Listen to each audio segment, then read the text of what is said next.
안녕하세요, 아르노입니다. 오늘은 램군님께서 2030을 위한 부동산 투자 로드맵에 대해 인터뷰하신 영상 하나 요약해드리겠습니다. 2030 투자가들은 부동산 투자에 관심이 많지만 종잣돈이 없는 상황입니다. 이런 상황에 그분들이 많은 게 딱 한 가지 있습니다.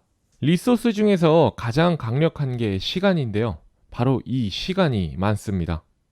공부를 위한 공부를 하다가 실제 아무것도 못하고 좋은 기회를 놓칠 가능성이 매우 높아요. 그분들이 해야 할 건 기본적으로 역량 개발입니다. 그리고 더해서 공부를 위한 공부가 아니라 당장 할 수 있는 미래를 보지 말고 현재를 보는 거죠. 미래를 공부하지 말고 현재부터 공부하셔야 합니다. 자꾸 어떻게 세상이 변할까, 4차 산업 다음은 무엇인가 공부하시면서 이래서 부동산은 안 되겠구나 섣불리 결론 내시는데 그러면 안 됩니다. 현재를 알아야 미래를 알 수 있습니다. 여기서 말하는 현재는 지금의 가격, 즉 시세죠. 시세 조사를 할 때도 시간이 많이 걸립니다. 주위 시세뿐만 아니라 여러 지역들의 시세를 많이 살펴보세요. 현재 시세를 알아도 돈 되는 포인트가 정말 많습니다. 충분히 지금도 저평가된 지역이 많습니다. 해운대는 얼마인지, 과거 대비 몇 프로 차이 나는지, 평균인지 술술 나오셔야 해요. 그런데 내가 투자를 안 하고 공부만 한다면 이 시세들도 잘 안 들어옵니다. 그래서 해야 될 건 종잣돈이 내 통장에 있어야 합니다. 종잣돈이 없다면 내가 할 수 있는 모든 레버리지를 일으켜 통장에 넣어두세요. 통장에 돈이 있으면 공부를 할 때에 여차하면 내가 살 수 있겠구나 라는 마음이 생겨 공부가 머리에 쏙쏙 들어옵니다. 정이자가 불안하시면 갚으셔도 되지만 이자만 감당할 수 있다면 대출받는다고 큰일은 일어나지 않습니다. 보통 사람들은 살 준비가 되면 돈을 그때부터 만든다고 하는데 그렇게 하시면 아마 공부하시면서 머리에 들어오지 않을 거예요. 돈부터 마련해야 공부하면서 머리에 들어옵니다. 대출을 일으켰을 때의 불안감은 당연합니다. 그래도 투자를 먼저 빨리 진행하는 게 좋습니다.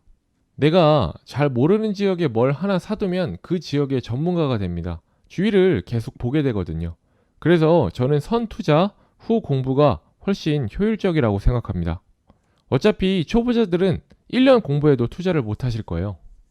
다음으로 한 가지 더 이야기하고 싶은 건 돈이 없는데 시간이 많죠.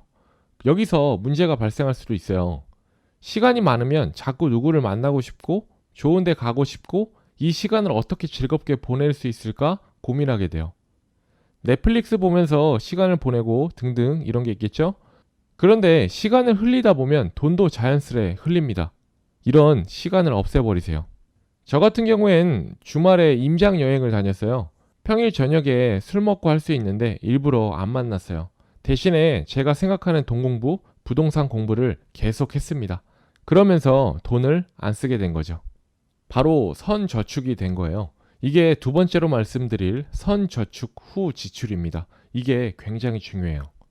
저축을 해서 그 돈을 다음 투자의 시드로 가게끔 해야 돼요. 결국 선투자 후 공부 그리고 선저축 후 지출이 이 두 개의 톱니바퀴가 같이 돌아야 합니다. 처음에는 미비할 거예요. 3천 투자해봐야 얼마 되겠어? 50만원 모아봐야 얼마 되겠어? 그런데 늘리다 보면 시간이 지나면서 점점 빠른 속도로 늘어가는 게 보이실 거예요. MZ세대 여러분 응원하겠습니다. 이상입니다. 다음에도 인사이트 있는 좋은 영상 요약해드리겠습니다. 감사합니다.